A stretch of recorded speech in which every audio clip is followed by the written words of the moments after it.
السلام علیکم ورحمۃ اللہ وبرکاتہ۔ الحمد للہ وکفا وسلام علی عبادہ الذین اصطفى اما بعد فاعوذ باللہ السمیع العلیم من الشیطان الرجیم بسم اللہ الرحمن الرحیم قال اللہ تبارک وتعالی فی القرآن المجید فمن زحزح عن النار وادخل الجنة فقد فاز وما الحیاۃ الدنیا الا متاع الغرور۔ رب اشرح لی صدری ویسر لی امری واحلل عقدۃ من لسانی یفقہوا قولی۔ سبحانک لا علم لنا الا ما علمتنا انک انت العلیم الحکیم۔ سورہ آل عمران آیت نمبر 185 تلاوت کی گئی، جس کا معنی اور مفہوم کو جس طرح ہے: جو جہنم سے بچا لیا گیا اور جنت میں داخل کر دیا گیا، بے شک وہ کامیاب ہو گیا، اور دنیا کی زندگی محض دھوکے کا سامان ہے۔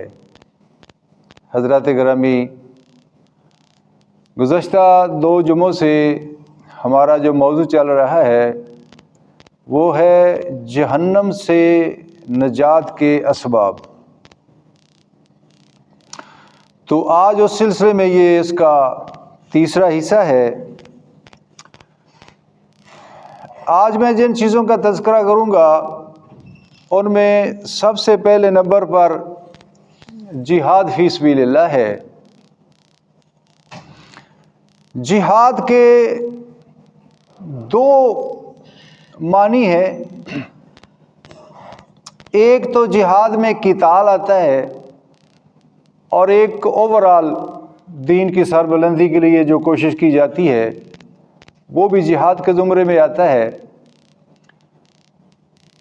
کہیں جہاد کے سلسلے میں قتال کا لفظ بھی آیا ہے، اس سے مراد صرف لڑائی ہی ہوتی ہے، اور جہاں جہاد کا لفظ آتا ہے تو اس میں لڑائی بھی شامل ہے۔ باقی جہاد میں نفس بھی ہے، مال کے ساتھ جہاد بھی ہے، جان سے جہاد بھی ہے، باقی سارے جو جہاد کی قسمیں وہ اس میں شامل ہیں۔ جناب رسول اللہ صلی اللہ علیہ وسلم نے فرمایا کہ جو شخص اللہ کے راستے میں گھر سے قدم باہر نکالتا ہے، پہلے قدم پر ہی اس کے گناہ معاف کر دیے جاتے ہیں، اور پھر جب وہ جان کا نذرانہ پیش کرتا ہے تو اس کے زمین پر قطرہ خون کا بعد میں گرتا ہے، اس کو تمام گناہوں سے صاف کر دیا جاتا ہے۔ اور جناب رسول اللہ صلی اللہ علیہ وسلم نے فرمایا کہ شہید کی جب جان نکلتی ہے تو جان نکلنے سے پہلے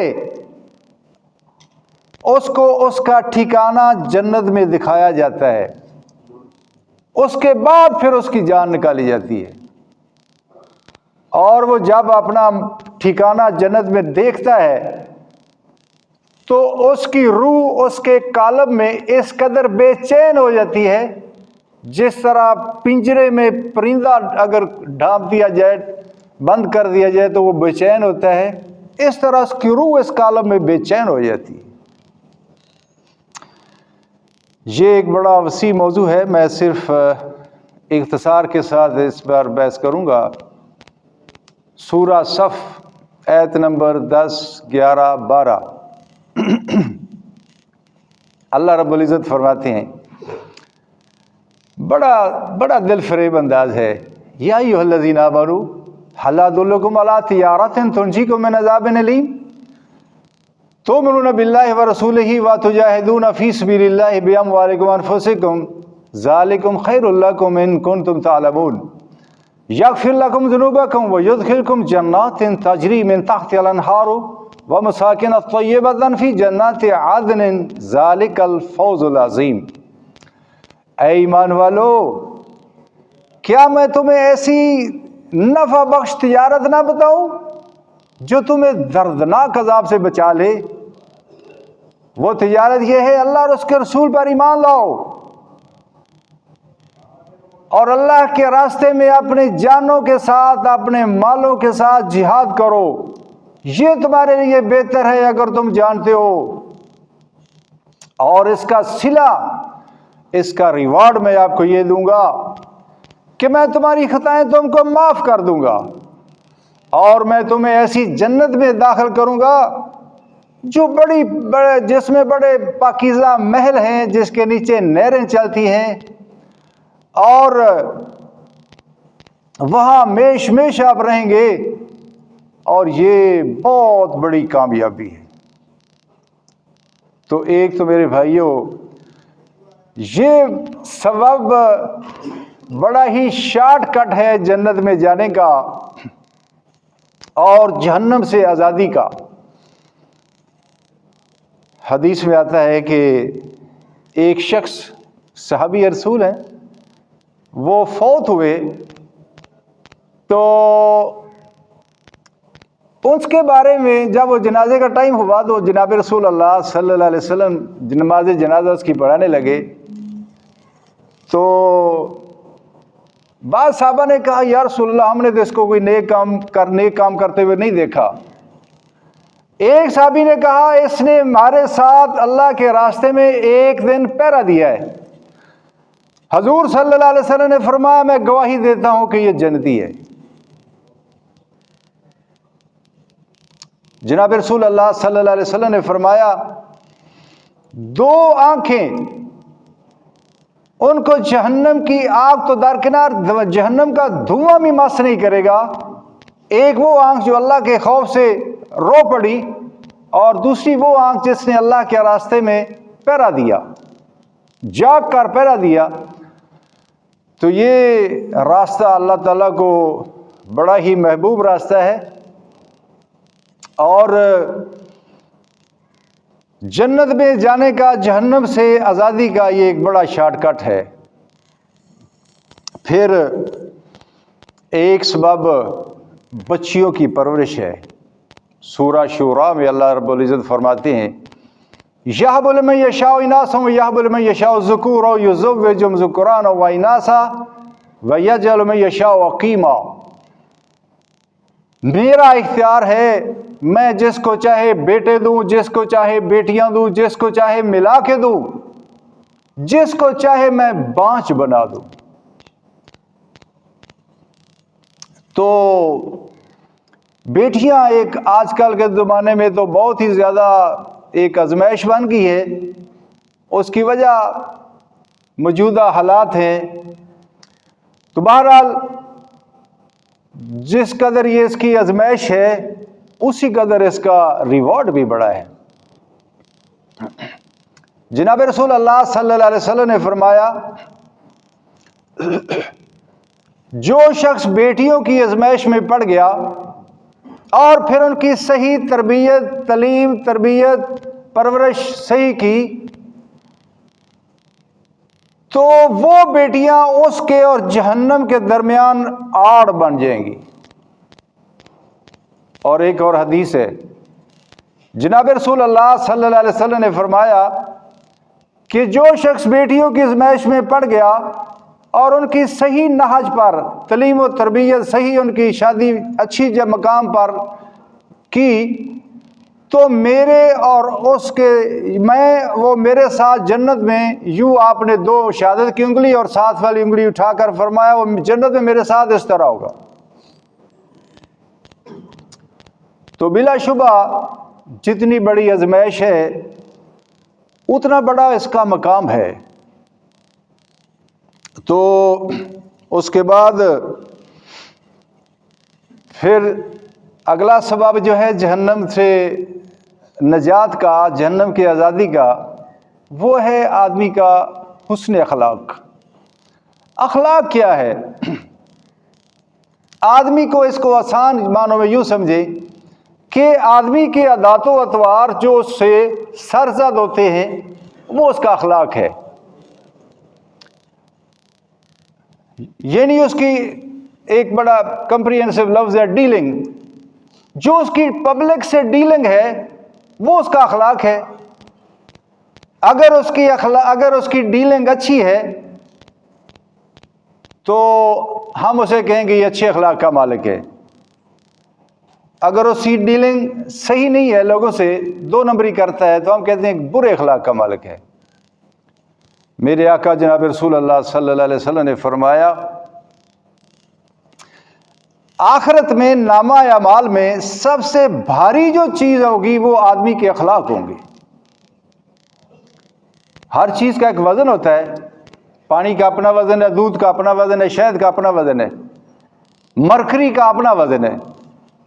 جس برتن میں 5 کلو آپ پانی ڈالتے ہیں، لیکوڈ ڈالتے ہیں، اس میں تقریباً 1 من مرکری آ جاتا ہے. اس کا ایک اپنا وزن ہے. تو اسی طرح آدمی کے نامہ اعمال میں جو چیز بھاری ہوگی وہ اس کے اخلاق ہیں. جناب رسول اللہ صلی اللہ علیہ وسلم نے فرمایا انما بعثت لاتمم مکارم الاخلاق، میں اعلیٰ اخلاق کی تکمیل کے لیے آیا ہوں، مجھے بھیجا گیا ہے تاکہ لوگوں کے اخلاق میں صحیح کر دوں. اور خود آپ کے اخلاق کی یہ کیفیت ہے. اللہ رب العزت فرماتے ہیں وَإِنَّكَ لَعَلَىٰ خُلُقٍ عَظِيمٍ، میرے نبی صلی اللہ علیہ وسلم بے شک آپ اخلاق کے اعلیٰ مقام پر فائز ہیں. اور اس کا اعتراف نہ صرف آپ کے جاننے والے، آپ کے جو منکر تھے وہ بھی کرتے تھے. جب جناب رسول اللہ صلی اللہ علیہ وسلم نے اعلان نبوت فرمایا تو آپ کوہ صفا پر تشریف لے گئے اور آپ نے فرمایا، ایک نعرہ تھا جو ایک خطرناک صورتحال میں لوگ لگاتے تھے عرب کے، تو آپ نے وہ نعرہ لگایا، لوگ جمع ہو گئے، آواز لگائی یا نعرہ کہہ لیں. انہوں نے کہا کہ اے محمد صلی اللہ علیہ وسلم خیریت ہے؟ آپ نے فرمایا اے گروہ قریش، اگر میں تم سے یہ کہوں کہ ایک پہاڑ کے پیچھے ایک بہت بڑا لشکر ہے جو تم پر حملہ کرنے والا ہے، تو کیا آپ میری بات پر یقین کر لیں گے؟ تو انہوں نے کہا ہاں کر لیں گے، کیونکہ آپ نے آج تک کبھی جھوٹ نہیں بولا. تو یہ ہے آپ کا اخلاق. آپ کو مکہ والے صادق اور امین کہتے ہیں، اور جو آپ کے دشمن ہیں وہ بھی آپ کے پاس امانتیں رکھ کر جاتے ہیں. ان کو پتا، اس وقت بینک تو تھے نہیں، ان کو پتا ہے کہ اس شخص کے پاس ہماری امانتیں محفوظ ہوں گی. اور یہ باتیں کرنے کا میرے بھائیوں ایک مقصد یہ ہوتا ہے کہ ہم اپنا ساتھ ساتھ محاسبہ بھی کرتے چلے جائیں. حضور صلی اللہ علیہ وسلم نے فرمایا کہ قرب قیامت امانت داری اٹھا لی جائے گی، بہت کم لوگوں میں امانت داری رہ جائے گی. دور لوگ سنیں گے او فلاں جگہ پہ جناب ایک آدمی رہتا ہے وہ بڑا دیانتدار ہے، اور جب لوگ اس کے پاس جائیں گے تو وہ بھی لوگوں میں کم بے ایمان ہوگا، کم کرپٹ ہوگا. تو آج وہی حالات ہیں. آپ دیکھ لیں کہ کیا مذہبی، کیا غیر مذہبی، کیا سیکولر، ہم اس معاملے میں بہت ہی کمزور ہیں امانت داری کے سلسلے میں. اور جہاں تک حکومت کے کرندوں کا تعلق ہے، وہ کہتے ہیں حکومت نو کھائیے نہ اور کنو کھائیے. میرے بھائیوں، دیانتداری کا تو معاملہ بڑا ہی عجیب ہے. اللہ رب العزت فرماتے ہیں وَمَا كَانَ لِنَبِيٍّ أَن يَغُلَّ وَمَن يَغْلُلْ يَأْتِ بِمَا غَلَّ يَوْمَ الْقِيَامَةِ، میرے نبی کے شایان شان نہیں ہے کہ بددیانتی کرے. جو بددیانتی کرے گا کل قیامت والے دن اپنی بددیانتی کے ساتھ اللہ کی عدالت میں پیش ہو جائے گا. وہ چاہے سرکار کی ہو یا کسی پرائیویٹ آدمی یا ادارے کی ہو. یہ بہت ہی معاملہ کریٹیکل ہے. پھر میں جناب رسول اللہ صلی اللہ علیہ وسلم کے اخلاق حمیدہ کے چند پہلوؤں پر روشنی ڈالتا ہوں. ایک پہلو آپ کے اخلاق مبارکہ کا یہ ہے جود و سخا. آپ اس قدر سخی تھے کہ زندگی بھر آپ صاحب نصاب نہیں ہوئے.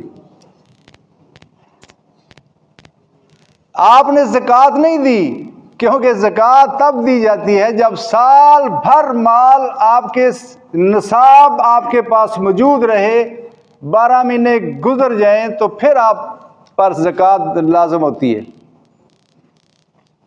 آپ کے پاس جو مال آتا آپ اسے اللہ کے راستے میں دے دیتے. ایک دفعہ آپ کے پاس مال آیا، آپ بانٹتے رہے، رات ہو گئی. آپ نے فرمایا بلال مال بچا ہے یا تقسیم ہو گیا ہے؟ تو حضرت بلال رضی اللہ تعالیٰ عنہ نے عرض کی یا رسول اللہ ابھی مال کچھ بچ گیا ہے. آپ نے فرمایا میں جب تک مال تقسیم نہیں ہوتا میں گھر نہیں جاؤں گا، میں آج رات ادھر ہی سوؤں گا. ایسا نہ ہو کہ مجھے موت آ جائے اور میرا رب مجھ سے کہے کہ محمد صلی اللہ علیہ وسلم آپ نے تو مال جمع کر کے رکھا. تو آپ نے کبھی اپنے پاس مال جمع نہیں رکھا، جو مال آتا اللہ کے راستے میں سخاوت کر دیتے تھے. صحیح مسلم ایک واقعہ آتا ہے، ایک قبیلے کا سردار حضور کی خدمت میں حاضر ہوا، مسلمان ہوا، اور جناب رسول کریم صلی اللہ علیہ وسلم نے ان کو گفٹ کے طور پر اتنی بکریاں دی جتنی کہ 2 پہاڑوں کے درمیان ایک وادی اس کو کہتے ہیں. جو وادی جو تھی وہ بکریوں سے بھر گئی. جب وہ واپس گیا تو اس نے اپنی قوم سے کہا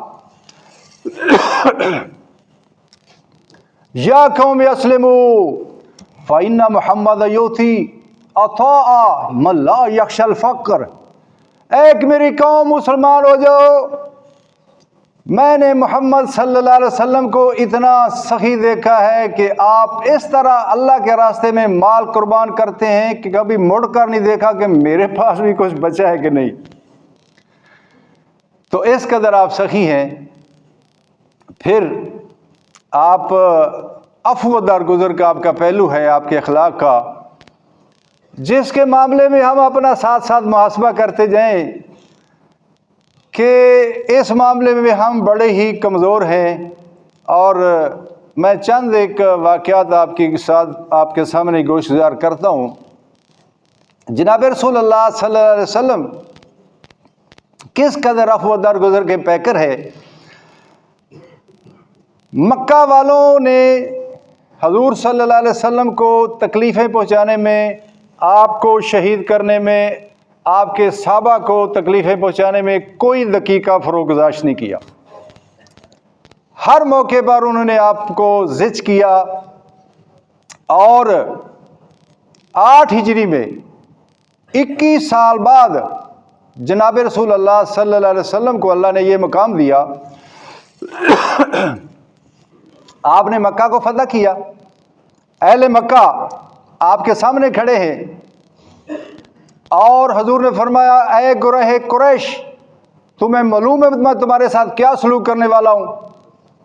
تو وہ 21 سال کی فلم ان کی آنکھوں کے سامنے گھوم گئی اور ان کی ٹانگیں لرز رہی تھی، اور انہوں نے کہا کہ آپ شریف بھائی کے شریف بیٹے ہیں، ہمیں آپ کے اچھے اخلاق کی توقع ہے. تو حضور نے فرمایا جاؤ میں تمہارے ساتھ آج وہ سلوک کروں گا جو جناب یوسف علیہ السلام نے اپنے بھائیوں سے کیا. لا تثریب علیکم اليوم، جاؤ تم پر کوئی سرزش نہیں، تم سب آزاد ہو. اور اسی طرح حضرت ثمامہ رضی اللہ تعالیٰ عنہ ایک صحابی رسول ہیں، اللہ نے ان کو صحابی کا درجہ دیا. یہ مسیلمہ کذاب کے قبیلے سے بنو حنیفہ کی شاخ کے ایک سردار ہیں. یہ کسی طرح اریسٹ ہو کر حضور صلی اللہ علیہ وسلم کی خدمت میں ان کو لایا گیا. تو حضور نے فرمایا کہ ان کو مشت نبی کے ممبر کے ساتھ باندھ دو. ان کو باندھ دیا گیا. حضور نے فرمایا کہ ان کو دعوت دی کہ ثمامہ مسلمان ہو جاؤ.